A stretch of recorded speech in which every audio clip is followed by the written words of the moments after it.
we monitor and use training all information within an academic setting. So I'm one of the PAC students here, Leeds back at the CARR group, and also the Junior Academy Strength and Conditioning coach at the Yorkshire Academy.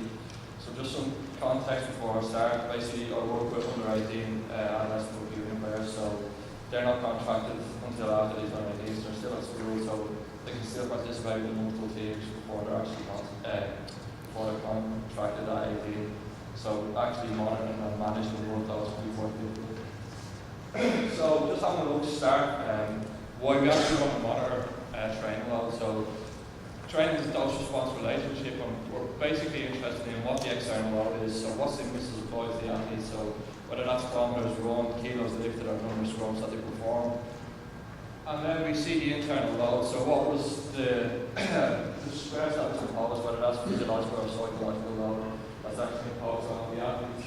And from there we cross into the response, and you can see we're looking at fatigue and well-being then. How are the athletes actually coping with the load? So whether we're using perceptual, biochemical, or neuromuscular measures to see how they're actually coping with that load. And from there we can start to look at decisions about preparedness to play. So when we know what load's being applied and how they're actually coping with the load, we can make an informed decision. Is the athlete physically prepared to train or play? So if we quickly look at the RFU development model, we can see it's quite complex. So with our under 18 players, they can be involved with schools or amateur clubs. They can perform with county teams and also age rugby, regional academy squads and international representatives. So most of the players that we work with are involved in at least 2 different teams, some even as much as 3 and 4. So monitoring what they're actually doing on a week-to-week basis can be quite challenging, because we can't be there at each individual's training sessions to see what's going on. So we need to understand why, how we can actually quantify these loads. So what we did was we tracked 20 of our players using GPS and accelerometers, and also some RP data to actually see what their week looks like when you add this all up together.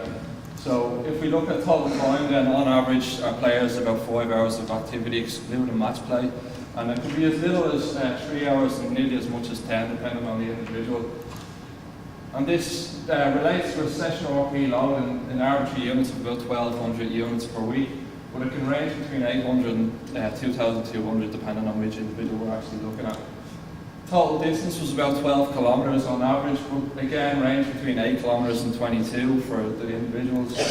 And when we look at very high speed running, or the amount of running that they cover over 90% of their individual max sprinting speed, the average is about 20 metres per week, but a lot of the individuals actually completed 0 metres with a maximum of 168. But when we look at means, it might show us the picture. So if we look at the between subject variability of these players, we can see that what one individual does can be very different to another individual. And then when we start looking a little bit deeper into the individual variability, so what one player does this week compared to what they do the next, and we just highlight the first 2 players here. So our top guy, forward 1, had a CV of the total distance of about 24%, which basically meant 1 week they might do 6 kilometres and another week they might run 11. But if you look at forward 2, then if a CV about 75%, so very high variability what they do week to week. So 1 week they might run 6 kilometres and then another week they might run 27k. So what one person does this week might be very different what they do next week. And what does this mean? So if they have a big variability in what they do week to week, what does it actually mean? Well, if you look at some of Tim Gavitt's work, basically as you increase your change in training load over time, you also increase your likelihood of picking up an injury. So looking at forward 1 with a 25% variability week to week, they're probably 3 times more likely to pick up an injury than somebody with a 10% change or less. But when we look at our data a little bit deeper, most of our players are probably in around this 40% variability week to week. So a significantly increased likelihood of picking up injuries.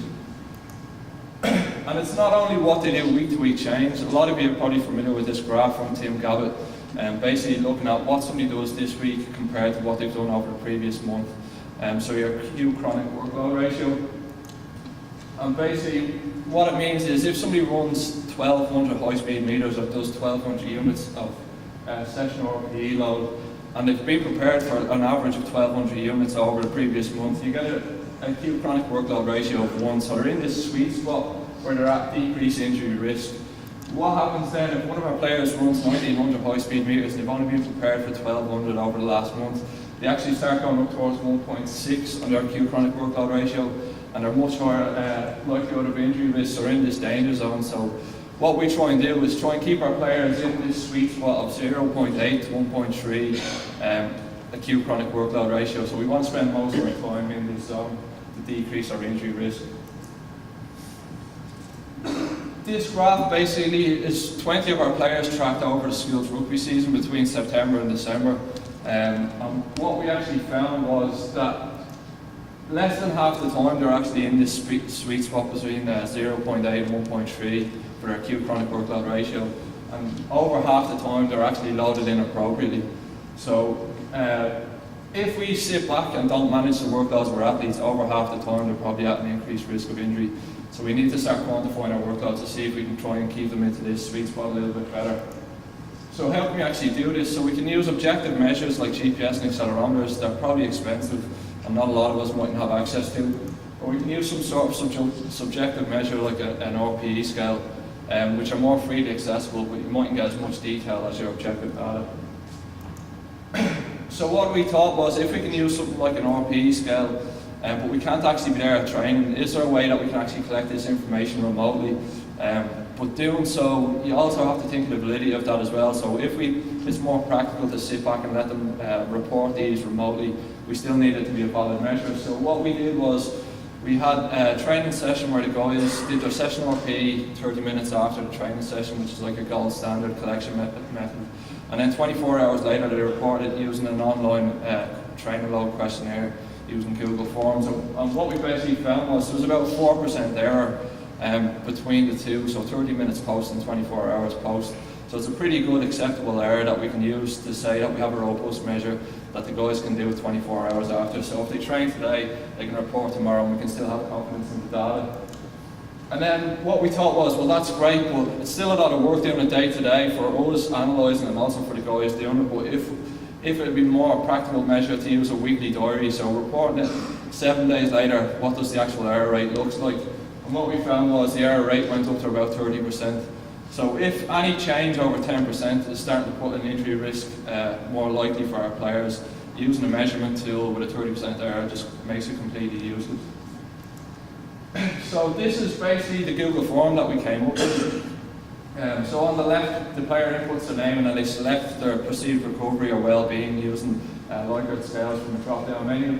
And on the right, they simply put in their training time or match time and then their intensity from a drop-down menu, which corresponds to this modified org scale, so your CR10 scale.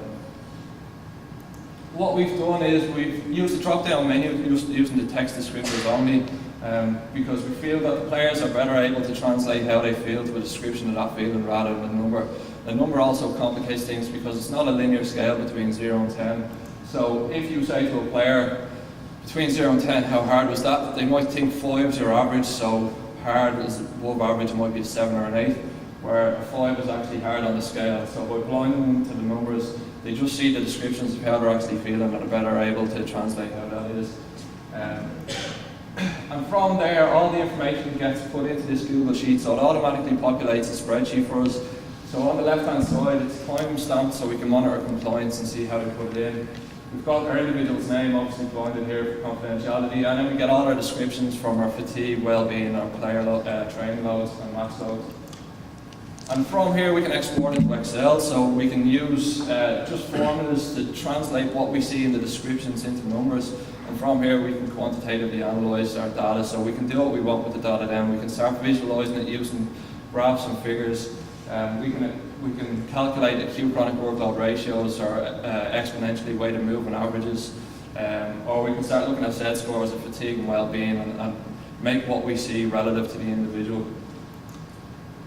And this is just an example of one way in which we use this information. So with the coaching staff at CARR, we send out this report on a Monday, so our players come in on a Monday evening. So all our sports science, our medical staff and our coaching staff are able to see some of the information that we collect. So basically what we've looked at is just quantifying match time, training time, our acute chronic workload ratios, and then our recovery and well-being Z scores. And when we can colour code this in different ways, whatever way you like. But basically we can have green means everything looks all good for this player. Our amber might be there could be a potential issue and we might need to approach the player and actually talk and see what's going on. And then our reds might be there's an almost certain issue that we need to investigate. But what we try and do is not make a snap decision on one measure, but actually use a combination of measures. So I've just highlighted 2 players here. You can see the player at the top had a 1.5 acute chronic workload ratio, and the player's 1.6 below.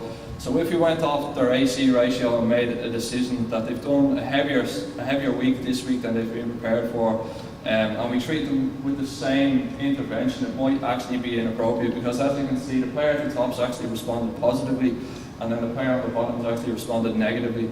So their response to those 2 increased loads, what they've been prepared for, are very different. And then that'll obviously have implications of how we're going to make that decision of how prepared they are to trainers play. What we're trying to say is you need to see the full picture before you actually make conclusions, because if we can't see the full picture, we might jump to the wrong conclusions of what's actually going on behind the scenes. So in conclusion, what we're basically saying is the RFU development pathway is quite complex, and our players might be playing with multiple teams, and we can't ignore what they're doing with these teams. We need to kind of have an idea of what's actually going on. If we leave the players unmanaged and we don't actually monitor or manage their loads, they might be inappropriately loaded for more than half their school season. We need to use valid and practical measures to both quantify and manage these loads. So because one measure might be practical, doesn't mean it's actually valid, and vice versa. If it's valid, it might be practical, and we need to be using both so we can actually monitor these loads. Decisions on athlete preparedness shouldn't be made on a single measure, so we should look at the dose and the response and use both to actually make an appropriate decision on what needs to be done. And then we really need to get coordination between all coaching and support staff for this to be done effectively. So as I said, if we sit on this information at the academy and we don't actually feed it back to the schools or the clubs or the national representative coaches, there's not a lot that can be done. So we really need to get a bit of buy-in between all the involved parties. And just thanks to everybody at the CARR project, Leeds University, and all our partner affiliations.